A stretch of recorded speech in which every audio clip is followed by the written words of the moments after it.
Vatican city Catholic ईसाइयों का धार्मिक केंद्र है। रूस यूक्रेन दोनों ऑर्थोडॉक्स ईसाइयों के देश हैं। ऑर्थोडॉक्स देशों की समस्या का समाधान कैथोलिक केंद्र में नहीं हो सकता।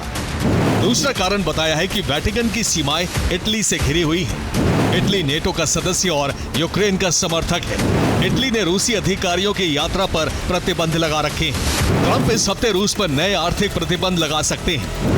इसी के साथ ही रूसी डिफेंस सेक्टर को प्रभावित करने वाले प्रतिबंध भी लगाए जा सकते हैं। यूक्रेनी सेना ने विश्व मीडिया को ये जानकारी दी कि चीन एक विशेष ट्रेन के जरिए रूस को बारूद और जरूरी रक्षा उपकरणों की आपूर्ति कर रहा है।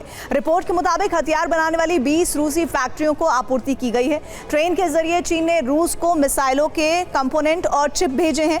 तोप और टैंकों के शेल बनाने के लिए गन पाउडर की कई खेप भेजी गई है और इसके साथ ही उन प्रतिबंधित उपकरणों की सप्लाई की गई जो यूरोपीय यूनियन और अमेरिका के कारण रूस को नहीं मिल पा रहे हैं। 2024-25 में चीन ने रूस को गोला बारूद के 6 कंसाइनमेंट भी भेजे और रूस इसी चीनी कच्चे माल से हथियार प्रोडक्शन तेज कर रहा है।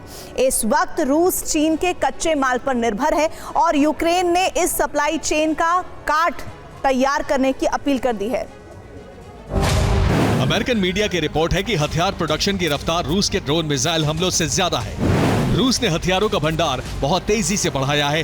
जब तक एक अमेरिकन पैट्रियट सिस्टम यूक्रेन पहुंचता है, तब तक रूस सैकड़ों मिसाइलें बना लेता है। अमेरिका की एक फैक्ट्री ने 2025 में 650 पैट्रियट सिस्टम बनाने का लक्ष्य रखा है। रूस 2025 में अब तक 600 से ज्यादा बैलिस्टिक मिसाइलें बना चुका है। रूस, चीन और ईरान मिलकर इंसेक्ट ड्रोन यानी कीट पतंगों के आकार के ड्रोन बना रहे हैं। तस्वीरें देखकर आप समझ सकते हैं कि ड्रोन की पहचान करना मुश्किल है।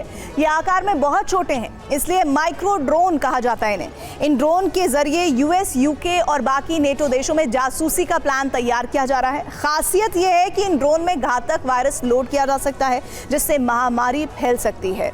साथ ही ड्रोन में रेडियो एक्टिव पदार्थ हथियार की तरह लोड किए जा सकते हैं। इन ड्रोन से यूएस और यूरोप के वीवीआईपी नेताओं को टारगेट किया जा सकता है, यानी बिना विस्फोट के किसी भी नेता की हत्या की जा सकती है। चीन के सरकारी अखबार ग्लोबल टाइम्स ने लिखा है कि अमेरिका को समझना होगा कि वो दुनिया का नंबर 1 देश नहीं रह गया है। चीन जैसे दूसरे शक्तिशाली देश भी हैं। अमेरिका को चीन के उदय को स्वीकार करने का साहस दिखाना चाहिए। इसके साथ ही वो दुनिया का दारोगा बनना छोड़ दे।